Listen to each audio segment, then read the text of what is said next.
Pernah nggak Sobat Maya dengar ataupun baca komen seperti ini? Ya, pantesan aja dia sukses. Dia mah dari kecil aja udah kaya. Nggak heran lah dia bisa sukses. Ada privilege-nya. Nah, sering ya menemukan komen seperti itu, terkhususnya di dunia maya. Nah, privilege kalau dalam bahasa Indonesianya itu kurang lebih itu adalah hak istimewa yang kita dapatkan dari bawaan lahir. Privilege itu memang cenderung ya menentukan kesuksesan seseorang. Contoh sederhananya seperti ini. Kalau misalnya anak orang kaya lagi kuliah, ya mereka tuh ya fokusnya ke belajar ya, buat dapetin nilai sebagus-bagusnya. Sementara anak yang berasal dari keluarga pas-pasan ataupun kurang mampu, itu harus mati-matian nih, cari kerja sambilan untuk bayar kos ataupun mungkin untuk cari uang makannya. Begitu juga setelah selesai kuliah. Anak orang kaya, ya dia punya relasi, punya koneksi. Kalaupun dia bangun bisnis dan gagal, yaitu kalau mau bangkit lagi, itu sangat mudah. Nah, terus gimana kita menyingkapi hal tersebut? Apakah kalau misalnya kita terlahir tanpa privilege, kita harus berserah aja, terima nasib gitu aja? Beranggapan bahwa kita nggak bakalan sukses, jelas big no-no ya. Yang terakhir, dari keluarga kaya itu memang ya bisa mendapatkan perlakuan istimewa dan juga peluang untuk suksesnya jauh lebih besar. Tapi bukan berarti karena kita nggak terlahir dari keluarga kaya, bukan berarti kita nggak punya privilege, hidup kita akan mentok gitu-gitu aja. Kita juga bisa kok sukses tanpa privilege. Ya tentu saja, tentunya nggak akan segampang ataupun semudah ketika kita lahir dari keluarga kaya. Nah, di kesempatan kali ini saya juga ingin sedikit sharing nih kepada Sobat Maya tentang perjalanan hidup saya. Jadi, saya lahir itu di Pulau Bangka, tepatnya di kota Pangkal Pinang. Nah, jadi kalau dulu saya kecil, Bangka itu sering banget mati lampu nih Sobat Maya. Sampai-sampai hampir setiap rumah itu punya genset di rumahnya. Nah, background keluarga saya itu biasa-biasa aja, bahkan ya yang agak di bawah biasa ya. Saya udah pernah makan nasi sama garam yang dicampur dengan air. Lalu saya juga sering nih sarapan dengan nasi telur ditambah kecap. Lalu makan nasi ditambah dengan kerupuk dengan kecap asin, itu juga udah sering banget. Dan kalau misalnya makan Indomie itu pasti nasinya segunung ditambah dengan telur. Makan nasi sama dengan ciki taro itu juga udah pernah. Dan saya dulu di Bangka itu nggak pernah satu kali pun makan di restoran bersama keluarga saya ya. Malah saya itu pertama kali makan di restoran itu diajak oleh keluarga teman saya. Jadi ya kurang lebih Sobat Maya bisa melihatlah gambaran keluarga saya seperti apa dulunya. Dari sisi pendidikan, dari SD saya itu selalu juara kelas. Waktu SD saya juga pernah ikut Olimpiade Ilmu Sosial. Nah, agak lucu ya. Waktu itu sampai guru matematika saya tuh agak selek sama guru IPS saya. Karena ya beliau merasa saya tuh kuatnya di matematika, tapi kenapa disuruh ikut Olimpiadenya Ilmu Sosial. Lalu di SMP saya juga pernah ikutan Olimpiade Matematika. Sayangnya cuma sampai provinsi ya, itu pun nggak menang. Lalu sama saya juga pernah ikutan Lomba Catur. Itu pun nggak menang nih Sobat Maya, hanya juara keempat. Itu karena kesombongan saya sih waktu itu. Kalau misalnya ada waktu nanti saya cerita tentang pengalaman saya di lomba catur itu. Nah, untungnya sekolah yang saya masukin dulunya itu adalah sekolah Katolik ya. Dan sistemnya itu kayak subsidi nih Sobat Maya. Jadi kalau misalnya keluarga yang kurang mampu, itu akan bayar uang sekolahnya lebih sedikit dibandingkan dengan keluarga yang mampu. Nah, jadi saya sangat kebantu ya dengan sistem sekolah tersebut. Jadi waktu SMP kelas 3 ya, itu kepala sekolah di SMP saya bahkan tuh membonceng saya plus satu teman saya lagi yang jenius ya. Jadi kita berdua ini dibonceng ke SMA supaya kita itu mendapatkan beasiswa ataupun keringanan biaya lah. Jadi kita bisa melanjutkan pendidikan yang lebih tinggi lagi. Nah, kalau saya itu cuma cerdas aja nih Sobat Maya. Kalau teman saya yang dibonceng barengan saya itu beneran jenius. Saat ini orangnya udah di luar negeri, udah lulus S3 juga, beneran pinter banget Sobat Maya. Bukan pinter lagi, jenius. Nah, kembali lagi ke cerita sekolah. Di SMA, itu saya udah mulai agak bandel nih Sobat Maya. Bikin PR itu kadang di sekolah. Tapi untungnya masih masuk 10 besar ya di kelas saya. Banyak teman-teman yang dari SMP yang masuk ke SMA yang sama itu kaget dengan perubahan saya. Ya wajar lah ya, kalau misalnya di SD SMP itu saya kayak anak teladan, di SMA kok kayak bikin PR aja di sekolah, jadi perubahannya lumayan drastis. Tapi di SMA ini hidup saya lebih berwarna nih Sobat Maya. Jadi saya tuh gabung juga di tim basket, walaupun di tim B dan cadangan mati sampai akhir. Terus saya juga jadi pemain bass, pemain gitar juga, dan tampil di acara sekolah. Jadi rasanya agak lucu juga ya, seorang nerd itu bisa jadi tim basket dan juga pemain bass di acara sekolah. Jadi ya memori yang menyenangkan lah. Nah, jadi waktu saya selesai SMA, itu sebenarnya saya nggak ada uang ya buat kuliah ya. Kebetulan papa itu kan dulunya kerja kelontongan, uang juga nggak banyak. Pas saya kelas 3 SMP, itu papa jatuh sakit. Jadi waktu itu saya tuh mikirnya udah langsung kerja aja di Bangka ya, nggak usah kuliah lagi ngabisin uang. Tapi saat itu cici saya, kebetulan saya ada 2 cici, dua-duanya udah kuliah di BINUS. Nah, cici saya ini bilang sayang banget kalau misalnya saya nggak kuliah. Mungkin di mindset mereka, di pikiran mereka, saya ini kan anaknya yang pintar ya, yang cerdas ya. Kalau misalnya nggak lanjutin pendidikan, bakal sayang banget. Nah, jadi kata cici saya, coba aja dulu daftar beasiswa. Nah, saya tuh ya sebenarnya itu maunya masuk ke jurusan psikologi nih Sobat Maya. Jadi saya tuh udah daftar melalui jalur beasiswa ke 2 universitas swasta. Sayangnya, dua-duanya ditolak. Tapi untungnya di BINUS saya diterima ya beasiswanya. Dan pada akhirnya saya kuliah juga. Nah, waktu terbang dari Bangka ke Jakarta, itu kali pertamanya Sobat Maya, saya naik pesawat. Jadi dari dulu tuh bener-bener ya di Bangka doang. Bahkan, saya itu cuma di kota Pangkal Pinang nih Sobat Maya. Nggak pernah kemana-mana. Kalau misalnya keluarga teman saya tuh nggak ngajak saya ke Koba atau ke Mentok, itu saya nggak pernah keluar dari Pangkal Pinang Sobat Maya. Jadi bener-bener yang anak rumahan banget. Nah, waktu kuliah, ini ceritanya juga nggak kalah menarik nih Sobat Maya. Kayaknya cuma saya doang nih, satu-satunya anak kuliahan di jurusan IT ataupun Information Technology, tapi sampai semester 3 itu nggak ada laptop ataupun komputer. Untungnya sih IPK saya masih terjaga ya Sobat Maya, jadi beasiswanya juga masih aman. Nah, jadi dari kuliah saya tuh udah terbiasa ya untuk hidup susah dan juga kerja keras nih Sobat Maya. Saya tuh dari kuliah udah sering banget numpang di kosnya teman saya ataupun di kontrakannya mereka. Lalu saya juga kerja sambilan di BINUS ya Sobat Maya, jadi marketingnya. Ingat banget waktu itu dibayar per jamnya Rp6.000. Kecil sih, tapi lumayan banget buat nambah-nambah pendapatan untuk bayarin biaya hidup. Di BINUS saya juga jadi duta BINUSian, jadi tetap dapat beasiswa. Lalu di masa kuliah ini juga saya berkenalan dengan game Three Kingdoms Online. Game ini benar-benar mengubah hidup saya. Per bulan yang saya hasilkan dari game ini itu lumayan banget. Dulu ID saya itu adalah Dong Fangxiang JR. Kalau ada Sobat Maya yang dulunya pernah beli gold sama saya, coba share di kolom komentar ya.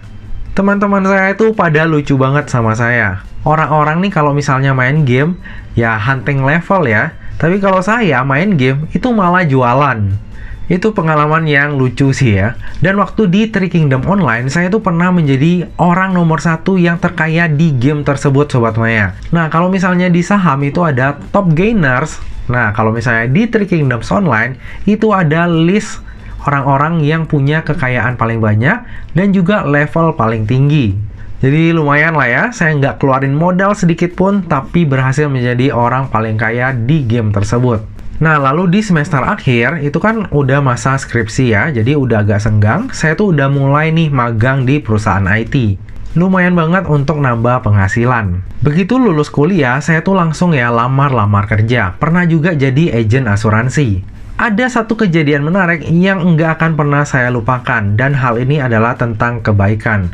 Sobat Maya percaya nggak kalau misalnya kita berbuat baik dengan orang lain, ataupun berbuat baik kepada orang lain, kebaikan itu akan datang lagi kepada kita.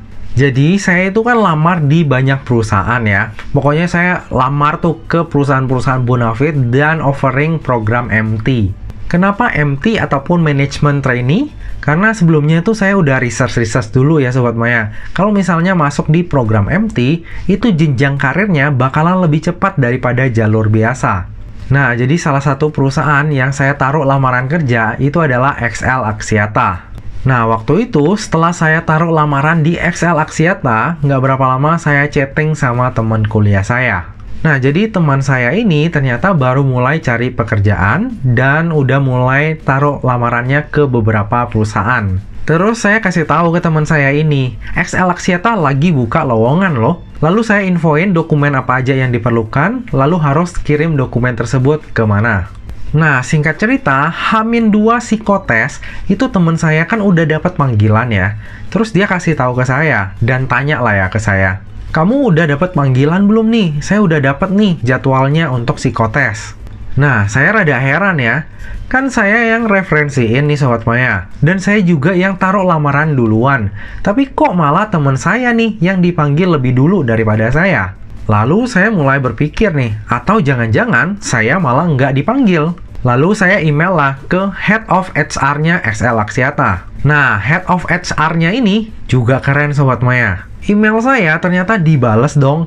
Dan alasannya adalah karena saya itu nggak lolos screening CV. Tapi kalau misalnya saya pede, langsung aja datang ke psikotesnya. Tentunya saya langsung menjawab tantangan tersebut. Di hari H, saya ikutan psikotes, lalu lanjut FGD, dan juga interview akhir. In the end, saya dan teman saya itu sama-sama diterima di program MT-nya XL Axiata. Ini jadi pengalaman enggak terlupakan bagi saya. Kalau misalnya saat itu saya nggak kasih info itu ke teman saya, ya mungkin saya juga nggak akan pernah dapat kesempatan untuk bekerja di XL Axiata. Bahkan mungkin selamanya saya nggak akan tahu nih Sobat Maya, bahwa saat itu saya nggak lolos screening CV. Jadi intinya hal ini menjadi salah satu pedoman dalam hidup saya. Ketika kita berbuat baik tanpa pamrih, pastinya Tuhan itu akan balas kebaikan kita. Percaya deh. Nah, waktu kerja di XL Axiata, saya tuh masih nyambi ya menjadi agen asuransi. Lalu ada juga jualan pulsa, jualan token, dan lain sebagainya. Tentunya saat itu juga udah mulai trading saham kecil-kecilan. Kalau di kantor, percaya nggak percaya, saya itu selalu bawa bekal dan juga selalu bawa botol minuman saya kemana-mana. Hal yang saya lakukan ini lumayan ikonik ya, dan mungkin hal yang nggak biasa di mata teman-teman saya. Mereka yang awalnya kayak, apaan sih nih anak, segitu banget ngehematnya. Lama-lama, mereka juga ikutan bawa bekal. Nah, kadang tuh kita emang butuh temen ya buat memulai sesuatu. Singkat cerita, kerja 1 tahun di bidang IT, saya merasa bahwa kayaknya ini bukan tempatnya saya deh. Dari dulu kecil, saya tuh punya mimpi Sobat Maya. Suatu hari nanti, saya pengen punya bisnis. Oh iya, sedikit cerita nih tentang orang tua saya. Sobat Maya bisa lihat ya, bahwa saya ini keturunan Tionghoa ataupun Chinese. Nah, kalau Chinese identiknya apa? Punya usaha dong ya. Punya toko lah at least. Tapi orang tua saya sama sekali nggak pengen saya punya usaha ataupun toko ataupun bisnis. Lebih baik kerja aja sama orang. Gaji tinggi, aman, tiap bulan digaji. Mau perusahaan rugi, untung kamu tetap digaji. Kalau jabatan tinggi, gaji juga pasti gede, hidupnya nyaman. Rada aneh ya. Dimana kebanyakan teman-teman saya itu orang tuanya pasti minta anaknya itu untuk urusin usahanya. Nah, sementara orang tua saya bilangnya ya lebih memilih saya untuk bekerja keras, cari jabatan setinggi mungkin, dapatin gaji segede-gedenya, lalu hidup aman. Sabtu Minggu libur, tinggal cuti, bisa liburan dengan keluarga. Tentunya ada alasan ya kenapa mindset orang tua saya bisa seperti itu. Jadi, papa saya itu dulunya punya toko kelontong kecil-kecilan nih Sobat Maya. Enggak pernah ada hari libur. Mau Sabtu, Minggu, hari besar itu enggak pernah libur.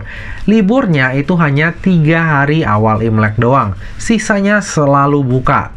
Sayangnya, yang papa saya kerjakan adalah dagang, bukannya bisnis. Jadi, apa-apa itu masih dikerjakan sendiri. Hasilnya pun enggak banyak.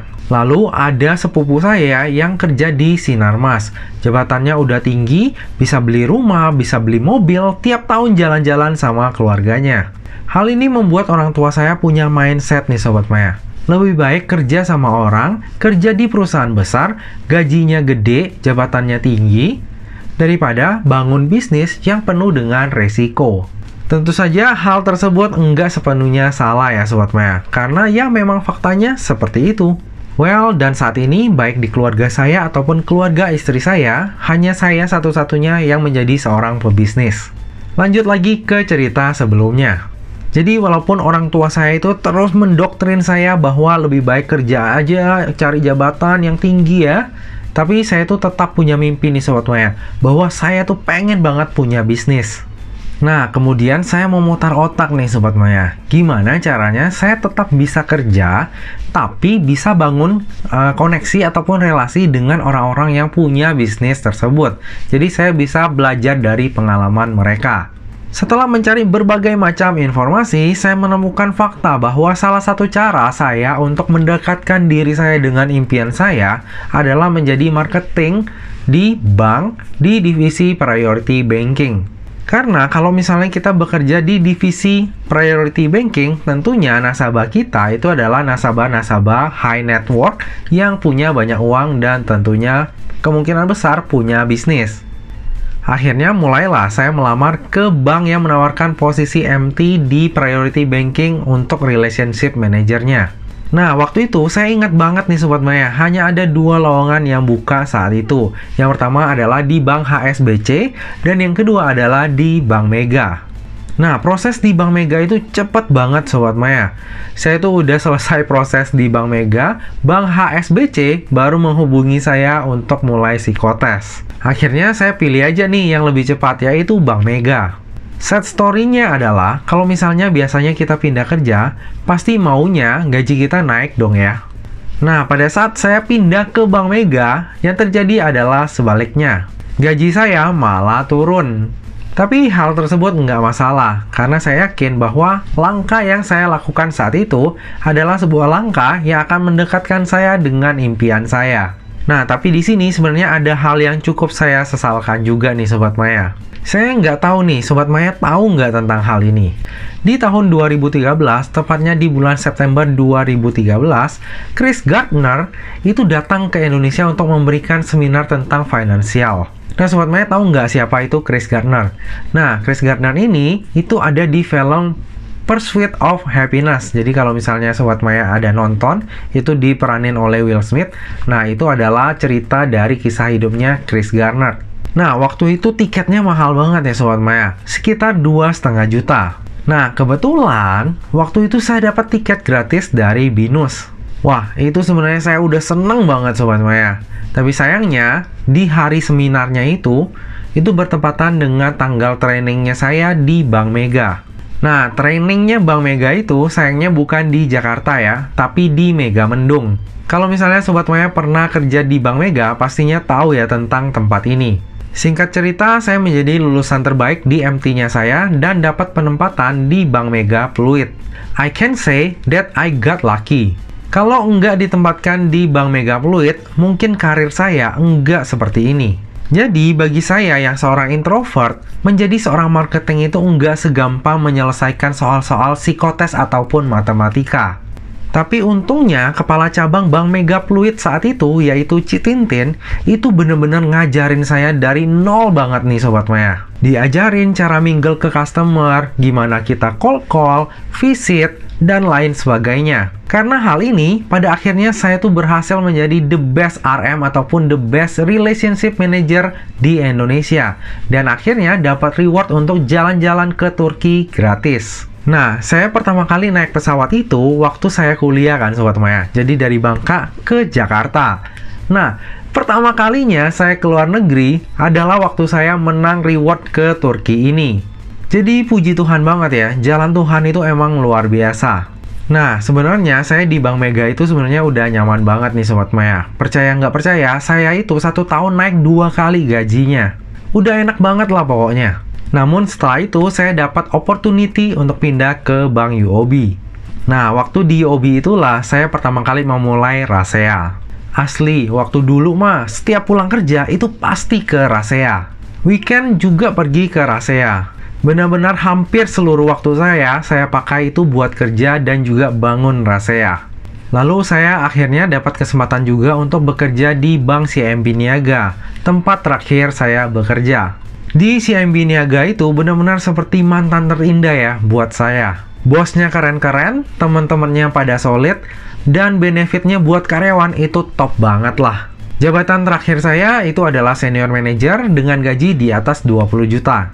Jadi kalau misalnya ada Sobat Maya yang lihat aset saya itu ratusan juta, sebenarnya itu nggak spesial Sobat Maya. Saya dapatkan hal tersebut dari kerja kantoran. Bukan tiba-tiba dapat jackpot atau ada warisan. Boro-boro warisan ya, saat ini aja saya tuh masuk sandwich generation yang masih mensupport orang tua saya.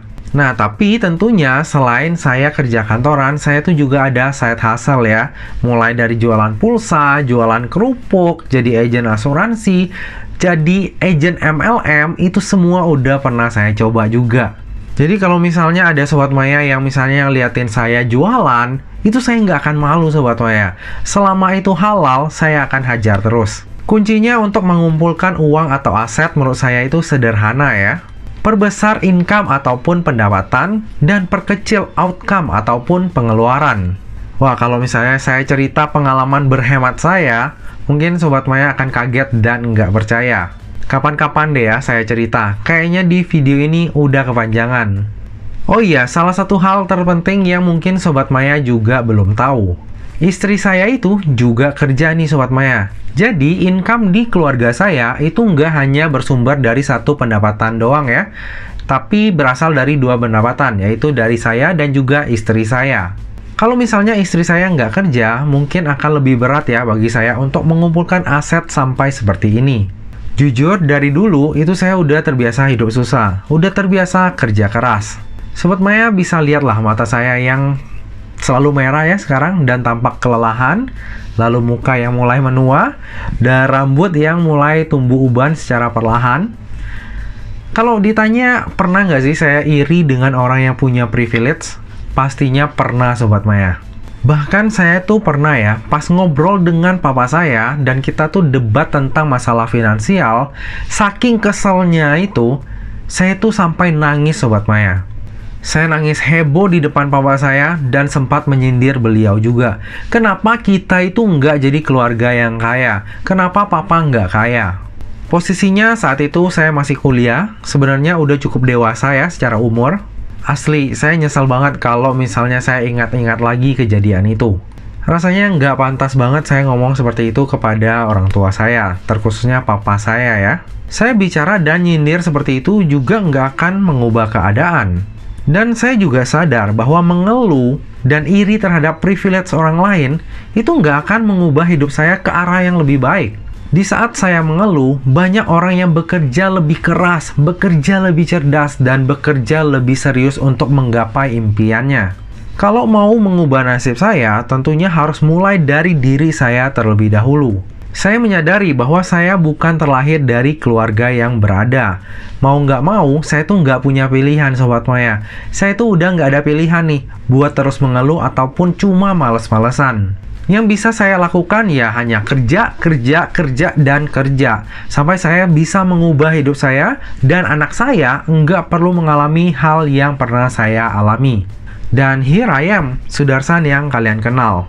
Tentu saja saya itu masih jauh banget dari kata sukses. Tapi tentunya saya nggak akan pernah berhenti dan akan terus berproses nih Sobat Maya. Sampai suatu hari kesuksesan itu berhasil saya gapai. Video ini hanya menceritakan sekilas tentang kehidupan saya. Kalau misalnya Sobat Maya mau lebih details nih, saya ceritakan tentang pengalaman kerja saya, bagaimana saya membangun bisnis, atau cerita lainnya, silakan tinggalkan pesan Sobat Maya di kolom komentar ya. Saya percaya bahwa setiap orang itu punya rejeki nih Sobat Maya. Tapi kalau misalnya rejeki itu nggak kita kejar dan kita jemput, bisa jadi loh Tuhan kasih rejeki kita itu ke orang-orang yang lebih pantas. Jadi tetap semangat terus ya Sobat Maya. Jangan berdalih di balik keadaan. Dunia ini emang nggak adil ya Sobat Maya. Kita nggak bisa memilih kita mau dilahirkan di mana, dilahirkan dari keluarga yang mana. Tapi tenang, hal tersebut bukanlah akhir dari segalanya. Walaupun kita nggak bisa mengontrol hal-hal tersebut, tapi kita bisa mengontrol apa yang akan kita lakukan. Karena sejatinya yang bisa mengubah nasib kita, yang bisa mengubah hidup kita, itu adalah kita sendiri. Hal yang paling mudah saat kita berjuang adalah menyerah dan menyalahkan keadaan. Tapi tentunya hal yang mudah nggak akan membawa kita kemana-mana. Yang saat ini lagi berjuang dari nol atau bahkan mulai dari minus, tetap semangat ya.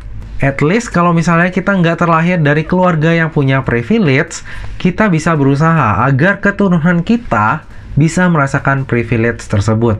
Nah Sobat Maya, demikianlah video kali ini. Video kali ini kayaknya rada panjang. Semoga pesannya bisa tersampaikan ya. Dan pesan saya terakhir, kita tetap semangat.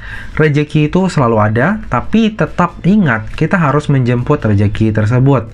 Tetap semangat yang saat ini lagi berada di tengah badai, di tengah cobaan. Tetap semangat karena the best is yet to come. Tuhan pasti punya rencana yang terbaik untuk kita. Nah Sobat Maya, demikianlah video kali ini. Akhir kata, jangan lupa untuk selalu jaga kesehatan, jangan lupa untuk selalu bahagia, dan semoga perjalanan investasi kita selalu cuan bareng-bareng ya. Sampai jumpa di video selanjutnya. Dah.